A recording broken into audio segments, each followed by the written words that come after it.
నిజాయితీ. ఒక బాలుడు ఇంటి వసారాల్లో కూర్చొని శ్రద్ధగా లెక్కలు చేసుకుంటున్నాడు. అవి వాళ్ళ ఉపాధ్యాయుడు ఇంటి వద్ద చేసుకొని రమ్మని ఇచ్చిన లెక్కలు. ఆ బాలుడు ఒకటి తప్ప మిగిలిన అన్ని లెక్కలు చేశాడు. ఆ ఒక్క లెక్క ఎట్లా చేయాలో అతనికి తోచలేదు. అతడు లెక్కల పుస్తకం తీసుకొని ఓ స్నేహితుడి ఇంటికి వెళ్ళాడు.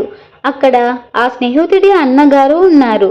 ఆయన ఆ లెక్కను ఎట్లా చేయాలో ఆ బాలుడికి చెప్పాడు. అతడు ఇంటికి వచ్చి ఆ లెక్క కూడా వేశాడు. మర్నాడు తరగతిలో ఉపాధ్యాయుడు పిల్లలు ఇంటి వద్ద చేసుకొచ్చిన లెక్కలు చూడటం మొదలుపెట్టాడు. అందరి పుస్తకాలు చూడటం పూర్తయింది. అన్ని లెక్కలు సరిగ్గా చేసినవాడు ఈ బాలుడు ఒక్కడే. ఆయనకు చాలా సంతోషం కలిగింది. ఆ బాలుడికి ఒక బహుమతిని ఇస్తాను అన్నాడు. ఆ బాలుణ్ణి తన దగ్గరకు రమ్మని పిలిచాడు. ఆయన తన బల్ల సరుగులో బహుమతిగా ఇవ్వతగిన వస్తువును వెతుకుతున్నాడు. ఆ బాలుడు లేచి నిల్చున్నాడు, కానీ ఉపాధ్యాయుడు వద్దకు వెళ్ళలేదు. ఉపాధ్యాయుడు తల ఎత్తి చూశాడు. ఆ బాలుడు ఏడుస్తున్నాడు. ఆయనకు ఆశ్చర్యం కలిగింది.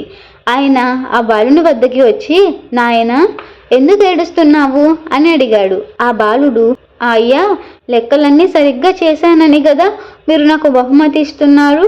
ఈ లెక్కలు అన్నీ నేను చేయలేదు.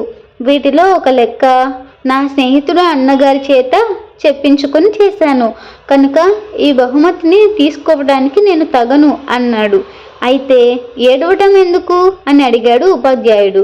లెక్కలన్నీ విద్యార్థులు స్వయంగా చేయాలని కదా మీ ఉద్దేశం, కానీ నేను ఒక లెక్కను ఇతరుల చేత చేపించుకొని చేసి మిమ్మల్ని మోసగించాను, అందుకు నన్ను శిక్షించండి అని బాలుడు ఇంకా ఏడవడం మొదలుపెట్టాడు. ఉపాధ్యాయుడు ఆ బాలుడి తల నిమురుతూ, నాయనా, నిన్ను శిక్షించడం కాదు, అభినందించాలి. నీకు బహుమతి తీసుకోవడానికి అర్హత ఇంకా పెరిగింది.